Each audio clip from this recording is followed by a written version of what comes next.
ಈಗ ಶಾರಿಕ್ನ ಟೆರರ್ ಡೈರಿಯನ್ನ ನೋಡ್ತಾ ಹೋಗೋಣ. ಹೇಳ್ತಾ ಹೋಗ್ತೀನಿ ಶಾರಿಕ್ ಟೆರರ್ ಡೈರಿ ಹೇಗಿದೆ ಅಂತ. ಶಾರಿಕ್ ಟೆರರ್ ಡೈರಿ ಇದು ಶಿವಮೊಗ್ಗದ ತೀರ್ಥಹಳ್ಳಿ ಸೊಪ್ಪಿನ ಗುಡ್ಡಿಯ ವಾಸಿ ಈತ. ಅಲ್ಲಿನ ನಿವಾಸಿ, ತಂದೆ ಜೊತೆ ಬಟ್ಟೆ ಅಂಗಡಿಯನ್ನ ನೋಡ್ಕೊಳ್ತಾ ಇದ್ದ. ತಂದೆ ಸಾವಿನ ಬಳಿಕ ಮಲತಾಯಿ ಜೊತೆಗಿದ್ದ ಇವನು, ಅವ್ರ ಜೊತೆ ವಾಸವನ್ನ ಮಾಡ್ತಾ ಇದ್ದ. ಶಂಕಿತ ಉಗ್ರರ ಪಟ್ಟಿಯಲ್ಲಿದ್ದ ಶಾರಿಕ್ ಅದ್ ಯಾವಾಗಿಂದ ಅನ್ನೋದನ್ನ ಕೂಡ ಹೇಳ್ತಾ ಹೋಗ್ತೀನಿ. ಕಾಕಿ ಹುಡುಕಾಡ್ತಿದ್ದಂತೆ ಕಣ್ಮರೆಯಾಗಿದ್ದ, ಫುಲ್ ಆಕ್ಟಿವ್ ಆಗ್ಬಿಟ್ಟಿದ್ದ ಉಗ್ರ ಚಟುವಟಿಕೆಗಳಲ್ಲಿ. ಆಮೇಲೆ ಕಾಕಿ ಪಡೆಯವ್ರು ಯಾವಾಗ ಹುಡ್ಕಕ್ ಶುರು ಮಾಡ್ತಾರೆ ನಾಪತ್ತೆ ಆಗ್ಬಿಟ್ಟಿದ್ದ. ಇನ್ನ ಶಾರಿಕ್ ಉಗ್ರ ನಂಟು ಯಾವ ರೀತಿಯಾಗಿ ಬೆಳೀತಾ ಹೋಯ್ತು ಅಂತ ನೋಡೋದಾದ್ರೆ, ನವೆಂಬರ್ 2020 ಮಂಗಳೂರಲ್ಲಿ ಲಷ್ಕರ್ಗೆ ಜೈಕಾರವನ್ನ ಹಾಕಿದಂತ ಪ್ರಕರಣ.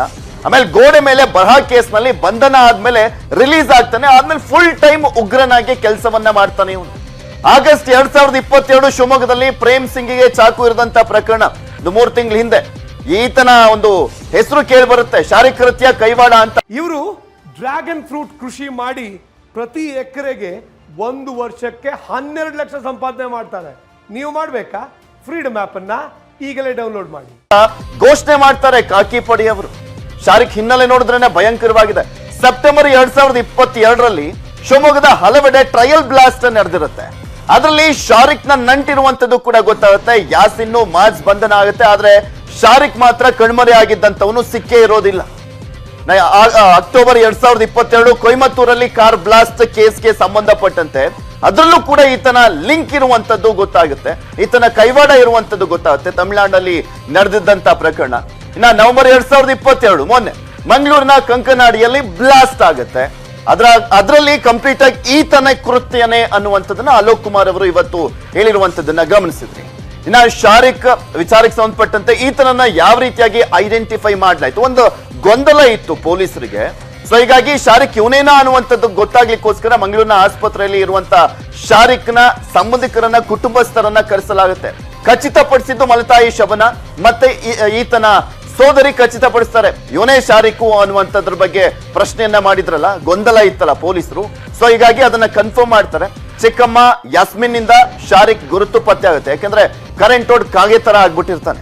ಅಲ್ಲಿ ಬ್ಲಾಸ್ಟ್ ಆದಂತ ಹಿನ್ನೆಲೆಯಲ್ಲಿ ಕುಕ್ಕರ್ ಜೊತೆ ಹೋದಂತವನು ಬ್ಲಾಸ್ಟ್ ಆಗಿರ್ತಾನಲ್ಲ. ಸೊ ಹೀಗಾಗಿ ಆತನ ಕನ್ಫ್ಯೂಷನ್ ಇರುತ್ತೆ ಪೊಲೀಸರಿಗೆ. ತನಿಖೆಯನ್ನ ಮಾಡ್ಬೇಕಾದ್ರೆ ಅವನೇನಾ ಅಥವಾ ಏನು ಅನ್ನುವಂಥದ್ರ ಬಗ್ಗೆ ಅವರ ಕುಟುಂಬಸ್ಥರನ್ನ ಕರೆಸಿರ್ತಾರೆ.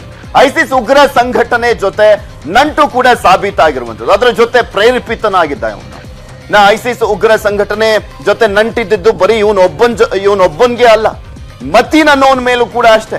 ಶಾರಿಕಿಗೆ ಎಲ್ಲಾ ಬೆಂಬಲ ಕೊಡ್ತಿದ್ದಂತವನು NIA ಲಿಸ್ಟ್ ನಲ್ಲಿರುವಂತ ಮೋಸ್ಟ್ ವಾಂಟೆಡ್ ಮತೀನ್, ಮಾಜಿ ಸೈನಿಕ, ದೇಶ ಪ್ರೇಮಿಯೊಬ್ಬರ ಮಗ. ದೇಶದ್ರೋಹಿ ಪಟ್ಟಿಗೆ ಸೇರಿದ್ದೇಗೆ ಅನ್ನುವಂಥದ್ರ ಬಗ್ಗೆನೂ ಕೂಡ ಹೇಳ್ತಾ ಹೋಗ್ತೀವಿ. ಅಬ್ದುಲ್ ಮತೀನ್ ತಹ ವಯಸ್ಸು 28 ವರ್ಷ, ಶಾರಿಕಿಗೆ 25 ವರ್ಷ. ಗೊತ್ತಿರ್ಲಿ, ಶಿವಮೊಗ್ಗದ ತೀರ್ಥಹಳ್ಳಿ ಸೊಪ್ಪಿನ ಗುಡ್ಡೆ ವಾಸಿ. ಶಾರಿಕ್ ಕೂಡ ಅಷ್ಟೇ. ಇವರಿಬ್ರು ಒಂದೇ ಊರಿನವರು. ಎಂತವ್ರು ನೋಡಿ, ಎಂತ ಖತರ್ನಾಕ್ಗಳು.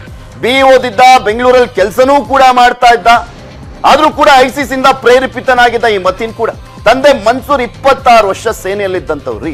ನಮ್ಮ ದೇಶಕ್ಕೋಸ್ಕರ ಪ್ರಾಣವನ್ನ ಕೊಡೋದಕ್ಕೆ ರೆಡಿಯಾಗಿದ್ದಂತ ವ್ಯಕ್ತಿಯ ಮಗ ಇವನು ಅಂತ ಹೇಳ್ಕೊಳ್ಳಿಕ್ಕೆ ಅವ್ರಿಗೆ ನಾಚಿಕೆ ಆಗ್ತಾ ಇದೆ. ಅಂತ ಕೃತ್ಯದಲ್ಲಿ ಭಾಗಿಯಾಗಿರುವಂತವ್ನು ಇವನು. ಆದ್ರೆ ಮಗ 4-5 ರಾಜ್ಯಗಳಿಗೆ ಬೇಕಾದಂತ ಉಗ್ರರ, ಮೋಸ್ಟ್ ವಾಂಟೆಡ್ ಉಗ್ರರ ಲಿಸ್ಟ್ ನಲ್ಲಿ ಇದ್ದಾನೆ ಅಂದ್ರೆ ಆ ತಂದೆಗೆ ಹೇಗಾಗಿರೋಣ ಲೆಕ್ಕ ಹಾಕೊಳ್ಳಿ. ಮತ್ತೀನು ಉಗ್ರ ನಂಟು ಹೇಗಿತ್ತು ಅಂದ್ರೆ, ತಮಿಳುನಾಡು ಹಿಂದೂ ಮುಖಂಡನ ಹತ್ಯೆಯಲ್ಲಿ ಭಾಗಿಯಾಗಿದ್ದ. ಸಾಕಷ್ಟು ಪ್ರಕರಣಗಳಿದಾವೆ ಈತನ ಮೇಲೆ, ಆರೋಪಗಳಿರುವಂತದ್ದು, ಹಾಗೆ ಕೇಸ್ಗಳು ದಾಖಲಾಗಿರುವಂತದ್ದು. ಬನ್ನೇರುಘಟ್ಟದ ಗುರುಪ್ಪನ ಪಾಳ್ಯದಲ್ಲಿ ಐಸಿಸ್ ಜೊತೆ ಸಭೆಯನ್ನ ಕೂಡ ಮಾಡಿದ್ದ ಈ ಮತೀನ್ ಅನ್ನೋನು. ಐಸಿಸ್ಗೆ ಸೇರುವಂತ ಯುವಕರಿಗೆ ಪ್ರಚೋದನೆಯನ್ನ ಕೊಡ್ತಾ ಇದ್ದಂತ ಆರೋಪ ಕೂಡ ಇರುವಂತದ್ದು. ಅವಾಗಿಂದನೂ ಕಣ್ಮರೆಯಾಗಿದ್ದಾನೆ. ಅಫ್ಘಾನಿಸ್ತಾನ, ಸಿರಿಯಾಗೆ ಯುವಕರನ್ನ ಕಳಿಸಿದ್ದಂತ ಕೇಸ್ ಕೂಡ ಈತನ ಮೇಲೆ ಇದೆ, ಮತ್ತಿನ ಮೇಲೆ. ಇನ್ನೂ ಕೂಡ ಸಿಕ್ಕಿಲ್ಲ, ಹುಡುಕ್ತಾನೆ ಇದ್ದಾರೆ ಮತ್ತಿನ್ಗೋಸ್ಕರ. ಶಿವಮೊಗ್ಗದ ತುಂಗಾ ನದಿ ಬಳಿ ಟ್ರಯಲ್ ಬ್ಲಾಸ್ಟ್ ಕೇಸ್ ಕೂಡ ಈತನ ಮೇಲೆ ದಾಖಲಾಗಿರುವಂತದ್ದು. ಇವನು ಮತ್ತೆ ಶಾರಿಕು ಇಬ್ಬರ ಮೇಲೂ ಕೂಡ ಒಂದು ಕೇಸ್ ಇದೆ. ಬಂಟ್ವಾಳದ ನೇತ್ರಾವತಿ ಬಳಿ ಟ್ರಯಲ್ ಬ್ಲಾಸ್ಟ್ ನ ಆರೋಪಿ ಮತೀನ್. ಪೊಲೀಸರಿಗೆ ಸಿಕ್ಕಿರುವಂತ ದಾಖಲೆಗಳು ಇವೆಲ್ಲವೂ ಕೂಡ ಏನೇನೆಲ್ಲ ಕೇಸ್ಗಳು ಇದಾವೆ ಮತೀನ್ ಮೇಲೆ ಅಂತ. ಯಾಕೆ ಹೇಳ್ತಾ ಇದೀವಿ ಮತೀನ್ ಅಂದ್ರೆ, ಶಾರಿಕಿಗೆ ಬೆಂಬಲವಾಗಿ ನಿಂತಿದ್ದಂತವನು ಅಂದ್ರೆ ಇವನೇ. ಈಗ ಮಂಗಳೂರು ಸ್ಫೋಟದಲ್ಲೂ ಕೂಡ ಮತೀನ್ ಕೈವಾಡ ಇರುವಂತದ್ದು ಗೊತ್ತಾಗ್ತಾ ಇದೆ ಪೊಲೀಸರ ತನಿಖೆಯ ಸಂದರ್ಭದಲ್ಲಿ. ಐಸಿಸ್ ಉಗ್ರ ಸಂಘಟನೆಯ ಜೊತೆ ನೇರ ಸಂಪರ್ಕವನ್ನ ಇಟ್ಕೊಂಡಿದ್ದಾನೆ ಮತೀನ್. ಯಾಕಂದ್ರೆ ನಾವು ಆಗ್ಲೇ ಹೇಳ್ತಾ ಇದ್ವಿ, ಸಿರಿಯಾ ಕಳಿಸ್ತಾ ಇದ್ದ, ಅಫ್ಘಾನಿಸ್ತಾನ ಕಳಿಸ್ತಾ ಇದ್ದ, ಅಲ್ಲಿ ಉಗ್ರರ ಜೊತೆ ಲಿಂಕ್ ಅನ್ನ ಕೂಡ ಇಟ್ಕೊಂಡಿದ್ದಂತ ಹಿನ್ನೆಲೆಯಲ್ಲಿ ಮತೀನ್ ಎಲ್ಲಿದ್ದಾನೆ? 2019ರಲ್ಲಿ ತಂದೆ ಮನ್ಸೂರ್ಗೆ ಸಿಕ್ಕಿದ್ದೆ ಕೊನೆ ಇವನು. ಅವ್ರ ತಂದೆ ಇವತ್ತು ನ್ಯೂಸ್ 18 ಜೊತೆ ಮಾತನಾಡ್ಬೇಕಾದ್ರೆ ಹೇಳ್ತಾ ಇದ್ರು 2019 ಆದ್ಮೇಲೆ ನೋಡೇ ಇಲ್ಲ, ಅವ್ನು ಕಾಣಿಸ್ಕೊಂಡೇ ಇಲ್ಲ. ನಿಜಕ್ಕೂ ಕೂಡ ನಮ್ಗೆ ನಾಚಿಕೆ ಆಗುತ್ತೆ ಇವನ್ ಬಗ್ಗೆ ಹೇಳೋದಾದ್ರೆ, ಇವನ್ ನನ್ನ ಮಗನ ಅಂತ ಅನ್ಸುತ್ತೆ ಅಂತ ಅವ್ರಿಗೆ ದುಗುಡ ಇರುವಂತದ್ದು.